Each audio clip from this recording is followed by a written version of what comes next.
వినియోగదారులు అప్రమత్తంగా ఉండి తప్పు జరిగినప్పుడు ప్రశ్నించినప్పుడే వ్యాపారస్తుల్లో భయం కలుగుతుందని, తద్వారా మోసాలను నివారించవచ్చని జిల్లా వినియోగదారుల వివాదాల పరిష్కార కమిషన్ అధ్యక్షులు రఘుపాత్రుని చిరంజీవి పేర్కొన్నారు. ఈ ప్రపంచ వినియోగదారుల దినోత్సవ తాలూకా ముఖ్య ఉద్దేశం తెలుసు. ఎందుకంటే ఏ జిల్లాలోనైనా మీరు పార్టిసిపేట్ చేస్తుంటారు చాలా. కాబట్టి అయితే ఇక్కడికి వచ్చినటువంటి సంఘాల ప్రతినిధులకి చాలా మంది తెలుసు. అయినా వీటి పట్ల వివరిస్తాను. ఇది మొట్టమొదటిసారి ఐక్యరాజ్య సమితి తీర్మానానికి అనుగుణంగా ప్రపంచంలో అన్ని దేశాల్లో కూడా వినియోగదారుల రక్షణకు ఒక చట్టం ఉండాలని ఒక తీర్మానాన్ని ఐక్యరాజ్య సమితిలో ప్రవేశపెట్టి దాన్ని ఆమోదించడం అనేది ఈ మార్చి 15న జరిగింది. కాబట్టి దాన్ని ప్రపంచ వినియోగదారుల దినోత్సవంగా మనం జరుపుకుంటున్నాం.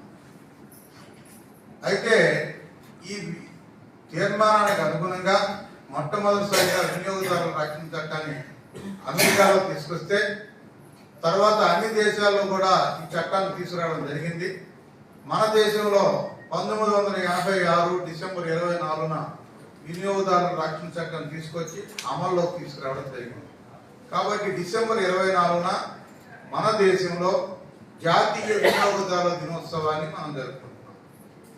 అయితే ఎందుకు ఇవాళ జరుపుతున్నాం? మరొకసారి ఈ హక్కుల పట్ల మన బాధ్యతలు ఒక్కసారి మనం మననం చేసుకుంటూ దీని ప్రచారం ఇవ్వాలని ఉద్దేశంతో తక్కువ మంది ఉన్నా ఎక్కువ మంది ఉన్నా అవసరాన్ని బట్టి ఇంతకుముందు చాలా స్కూల్స్ని అందరినీ ఇన్వాల్వ్ చేసి సమావేశాలు జరిపాము.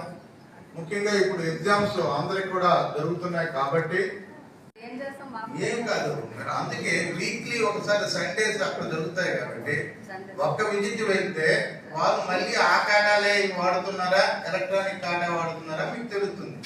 అది ఫ్రీక్వెంట్ విజిట్స్. మీరు ప్రతి వారం ఒక నెల రోజులు మీరు వెళ్ళారనుకోండి డెఫినెట్ గా కొంత సెటరేట్ అవుతుంది. కాబట్టి అదేనా ఆర్టీసీ కాంప్లెక్స్ అనే కాదు, అన్ని దగ్గర కూడా ఫ్రూట్ మార్కెట్ లో ఏవి కూడా 30 కేజీ 600 700 గ్రాములుగా వస్తున్నాయి.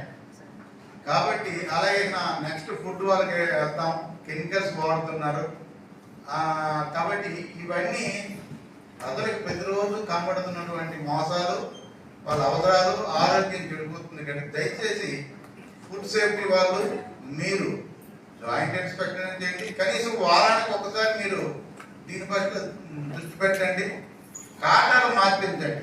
మీరేంటంటే మాసం ముందు 6 కేజీలు గుండు అడగేస్తున్నారు అంటే దానికంటే ఎలక్ట్రానిక్ కాటా మీరు పెట్టిస్తే దాంట్లో కూడా మ్యానిపులేషన్ 3 days ఒకసారి టెస్ట్ చేస్తే పట్టుకొని వెళ్తుంది ఫీల్డ్కి వెళ్ళి. మీకు ఏమైనా అనుమానం ఉంటే దాంతో మాకు కంప్లైంట్ ఇచ్చిన తర్వాత మేము దాంట్లో చెక్ చేయడం జరుగుతుంది. అలాగే బంగారం కొనేటప్పుడు కూడా 1 మిషన్ మీద 0 ఉండేటప్పుడు చూసుకోవాలండి. బంగారం చూసేటప్పుడు అలాగే రాళ్ళు బరువు వేరేగా బంగారం బరువు వేరేగా చూపించాలి.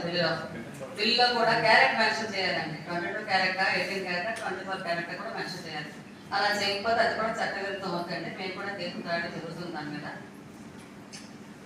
తర్వాత చేపలు మాంసం ఎక్కువ కూరగాయలు కొనేటప్పుడు కూడా మోసాలు జరుగుతున్నాయండి. మిషన్లు కూడా సరిగ్గా లేవని కదా. ఫుడ్ మార్కెట్ లో కూడా మాకు చాలా కంప్లైంట్లు వస్తాయి.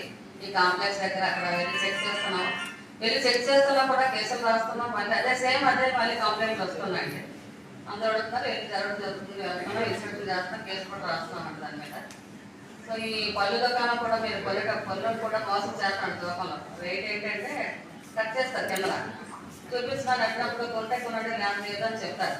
కానీ అలా అన్నా లేదని అడిగే అప్పుడు కూడా మనకు ఉంది. ఎందుకంటే విరోధాలు కొనుక్కుంటున్నాం కదా వస్తున్నది. కూడా చిన్న మడతలు పెట్టి వెయిట్ తక్కువ వచ్చినట్టు కూడా చూస్తున్నారు.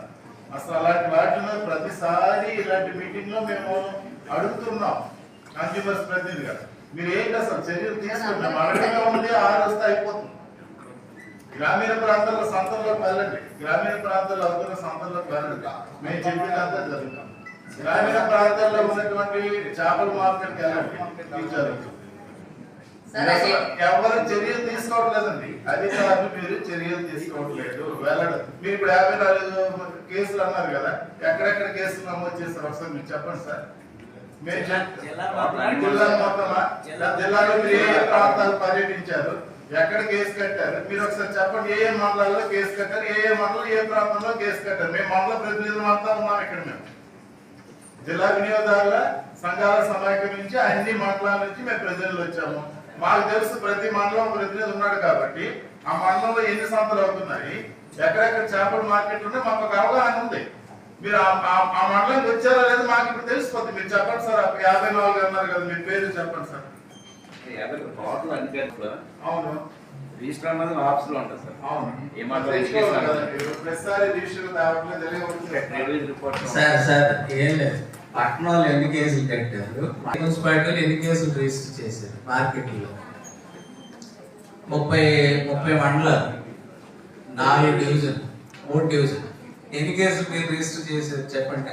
30 మండలాలు కలిసి మొత్తం ఉంటుంది సార్. శ్రీకాకుళం పలాస జిల్లా మొత్తం మీద టోటల్ నేను incharge sir. Srikakulam regular Palasa incharge. మొత్తం జిల్లా అంతా కలిపి అయితే 73 కేసులు.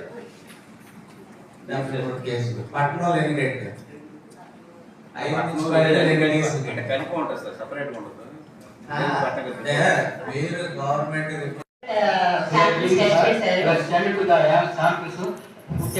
ఇన్స్పెక్షన్ చేస్తాం. ఫాస్ట్ ఫుడ్, మీట్స్, తర్వాత చికెన్ షాప్స్, ఆర్డర్స్ అయితే క్లోజ్ చేసి దానివల్ల ఈ రోజు మన డైరీ అనేది కాకుండా ఫుడ్ వల్ల ఏదైనా ప్రాబ్లం అంటే రెగ్యులేట్ చేస్తాం sir. This thanks to our honourable collector and joint collector sir.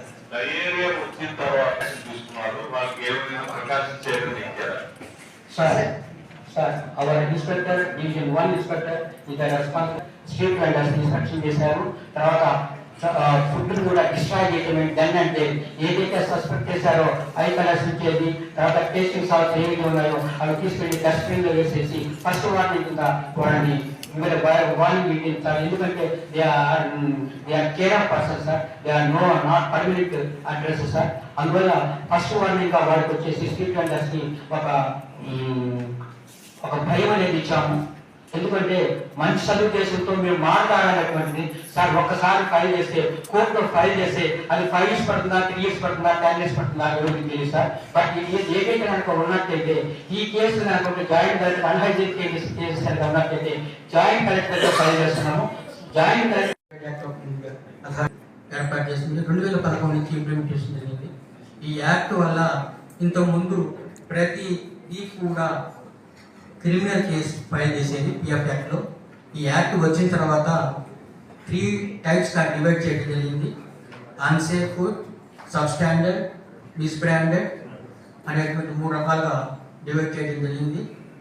Unsafe food కనుక వచ్చినట్లయితే it goes to legal, criminal case file చేయడానికి అవకాశం ఉంటుంది.